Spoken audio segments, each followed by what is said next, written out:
Assalamualaikum warahmatullahi ta'ala wabarakatuh. Ismi Muhammad Ridwan bin Adi Syam, Rahmat Talib, Sifrul Khamsah, Arba'ah Khamsah, Tis'ah Sab'ah. InsyaAllah saya akan membentangkan tajuk kaedah Al-Isyarah Al-Ma'hudah Lil-Akhras Kal-Bayan Bil-Lisan. Al-Isyarah Al-Ma'hudah Lil-Akhras Kal-Bayan Bil-Lisan iaitu isyarat dari orang bisu sama seperti penjelasan dengan lisannya.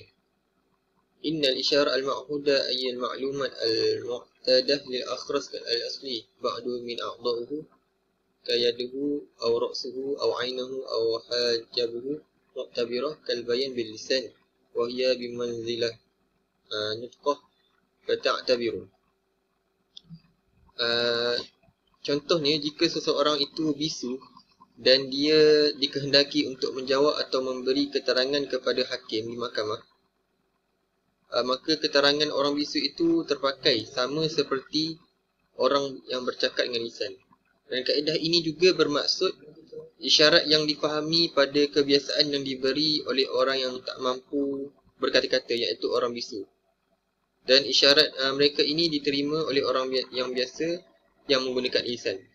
Isyarat ini juga diberi untuk mereka, iaitu melalui anggota badan mereka seperti tangan, kepala atau mata, dan dikira sebagai penerangan seperti melalui lisan, dan ia merupakan jalan atau cara bagi mereka untuk berkomunikasi, maka isyarat ini akan diambil kira.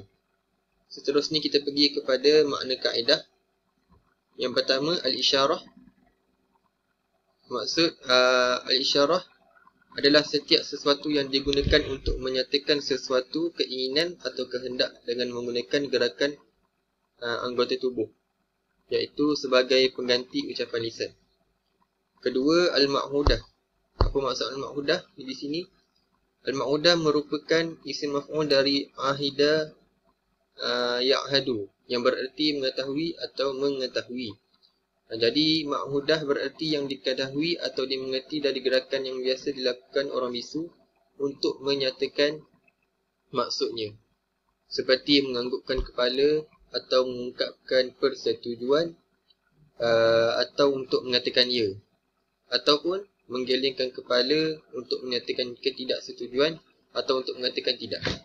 Sementara itu, jika isyarat tersebut khusus, maka perlu diperjelas maksud dari isyarat tersebut, baik berupa penjelasan yang lebih dari orang bisu itu sendiri atau dari orang terdekatnya yang mengetahui maksud dari isyarat tersebut. Seterusnya, makna kaedah yang ketiga iaitu akhras.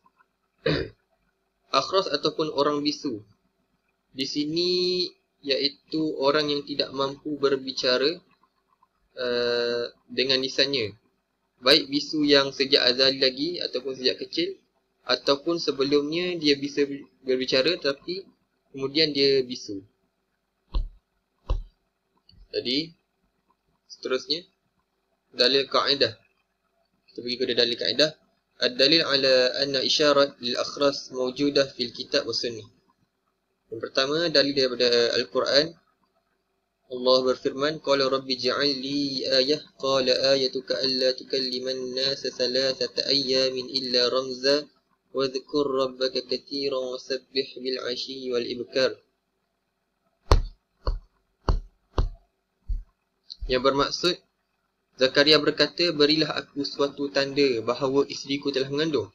Allah berfirman, tandanya bagimu, kamu tidak dapat berbicara dengan manusia selama 3 hari, kecuali dengan isyarat. Sebutlah nama Rabbmu ataupun nama Tuhanmu sebanyak-banyaknya, dan bertasbihlah di waktu petang dan waktu pagi. Surah Al-Imran ayat 41. Wa ta'liqan 'ala al-ayah as-sabiqah, kataba Al-Qurtubi hadhihi al-ayah hujjah 'anil isyarat yumkin an tattakhidhu mawqi'an kabadil linnutqi.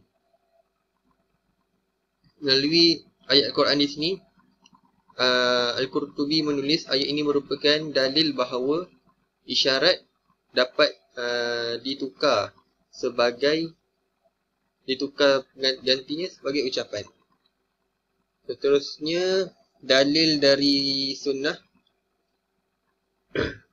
La tasma'una inna Allah la yu'adzibu bidam'il 'ain wala bi khuzni al-qalb walakin yu'adzibu bihadza wa asyara ila lisanihi. Yang bermaksud, tidakkah kalian mendengar bahawa Allah tidak mengazab lantaran tetesan air mata dan tidak juga kerana hati yang bersedih, namun dia akan mengazab disebabkan ini. Lalu beliau menunjukkan lidahnya. Hadis riwayat Al-Bukhari.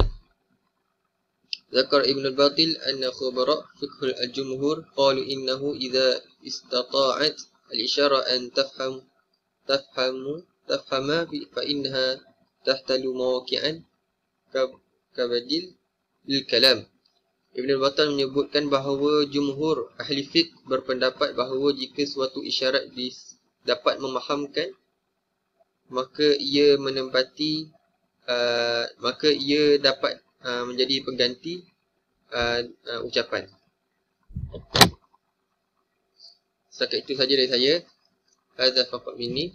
Bismillahirrahmanirrahim. Assalamualaikum warahmatullahi wabarakatuh. Nama saya Muhammad Imran bin Rosmadi.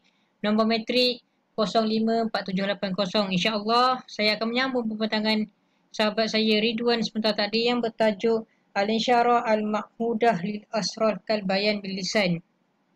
Seperti yang kawan saya terang tadi, ini menceritakan tentang isyarat ataupun maslahah yang diberikan untuk orang bisu dalam perkara-perkara yang berkaitan dengan lafaz. Saya akan memberi contoh situasi. Antaranya adalah nikah, tolak, al-i'ta', al-bai', ijarah, al-hibah, ruhan, ibrar, ikrar, nukul, kisas. Contoh situasi yang kita pergi kat nikah. Seperti yang kita tahu, lafaz nikah ini adalah lafaz yang wajib untuk ijab kabul. Wajib dilafazkan pada asalnya lah. Kerana lafaz nikah ini, lafaz ijab kabul ini merupakan rukun nikah yang kelima. Jadi, bila dia tidak dilafazkan, maka tidak sah. Tapi berbeza pula untuk orang bisu. Apabila orang bisu, cukuplah memadai dengan isyarat yang menunjukkan tanda bahawa dia setuju.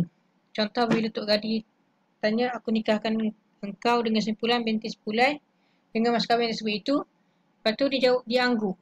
Angguk ni kita semua dapat faham dah. Bila angguk maknanya setuju.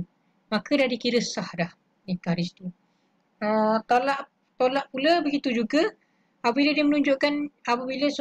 seorang yang bisu menunjukkan isyarat yang mudah difahami oleh isterinya menunjukkan bahawa dia nak ceraikan isteri dia. Contohnya dia buat macam ni kan, dengan niat nak cerai, dan bila isteri ditanya cerai ke ni, dia angguk, mengesahkan lagi, maka dah dikira cerai. Walaupun tanpa niat. Ini untuk orang bisu saja. Apabila orang tak bisu, kita tahu tolak ini memang kena niat. Dia sama macam ni, kena niat pula, kena lafaz. Dia sama macam nikah.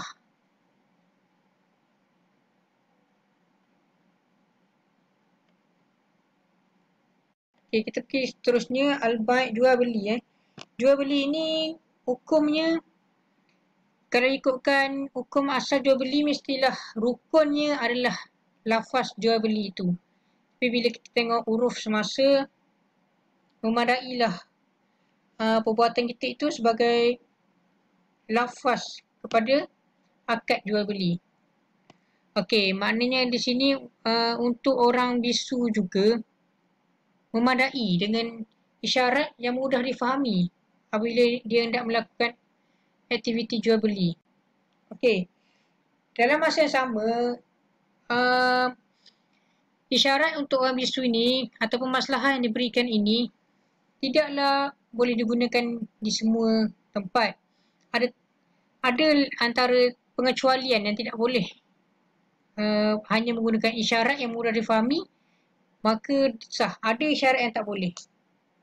Antaranya, tak boleh digunakan dalam la taqbal isyarat al-kharaj fil hudud, apabila hendak menjadi saksi-saksi dalam hudud, ataupun isyarat fi syahadah, Yang ketiga pula, la taqbal isyarah al-haris qisas fi ahdarwatin. Dalam perkataan hukum-hukum qisas tidak boleh menggunakan isyarat ini. Okey.